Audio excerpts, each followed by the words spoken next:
पार्थ, यह संसार कर्मों का धाम है। प्रत्येक जीव अपने कर्मों का फल अवश्य पाता है। जैसे बीज बोया जाता है, वैसा ही वृक्ष उगता है। मनुष्य चाहे जितना किसी को दोष दे, पर अंत में जो कुछ उसके जीवन में आता है, वो उसी के कर्मों की छाया होता है। पत्नी भी उसी कर्म पथ का परिणाम है। वो कोई संयोग नहीं, एक नियति का दर्पण है।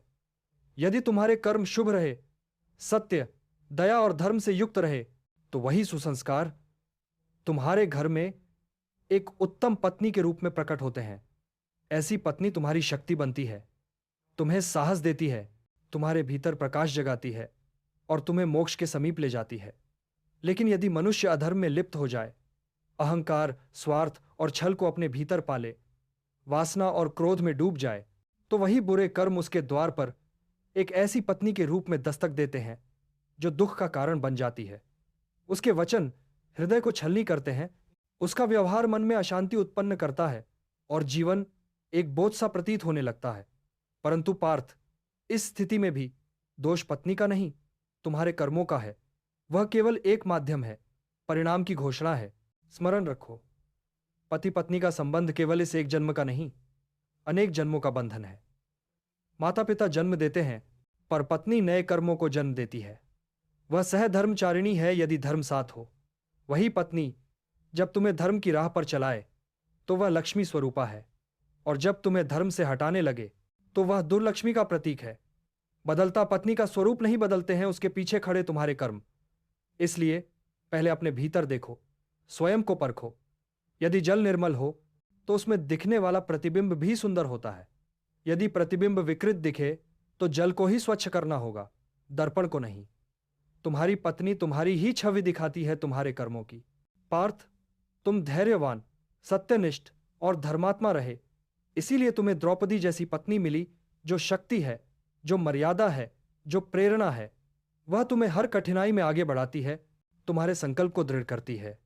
यह तुम्हारे धर्म की देन है। अतः कभी भी जीवन में आई स्त्री की निंदा मत करो। यदि वह उत्तम है, तो वह तुम्हारे पुण्यों का फल है, और यदि वह कटु स्वभाव की है, तो समझो कि ईश्वर तुम्हारे अधर्म को सुधारने का उपाय कर रहा है।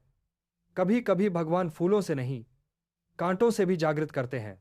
नारी का आदर करना ही धर्म है, क्योंकि वह उसी वृक्ष का फल है जिसे तुमने बोया है। यदि फल मीठा चाहिए, तो कर्मरूपी बीज भी मधुर होने चाहिए। जीवन में सुख या दुख का कारण पत्नी नहीं, तुम्हारी कर्म यात्रा है।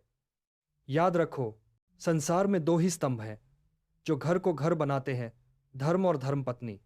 यदि इनमें से एक भी कमजोर पड़ जाए, तो जीवन में अशांति का तूफान उठना निश्चित है।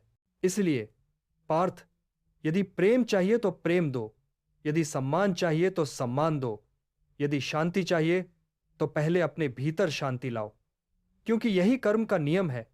जैसा करोगे वैसा पाओगे। पत्नी का स्वभाव, उसका व्यवहार, उसकी मधुरता या कठोरता, सब कुछ तुम्हारे कर्मों का न्याय है। कोई और नहीं लिखता तुम्हारा भाग्य, तुम स्वयं लिखते हो, अपने कर्मों से, अपने निर्णयों से। यदि जीवन में उत्तम पत्नी चाहिए, तो अपने भीतर उत्तम पुरुष बनो। धर्म को आधार बनाओ, कर्मों को पवित्र बनाओ, क्योंकि जीवन की सबसे बड़ी सत्यता यही है। पत्नी ही पति का कर्म है और कर्म ही जीवन का सत्य।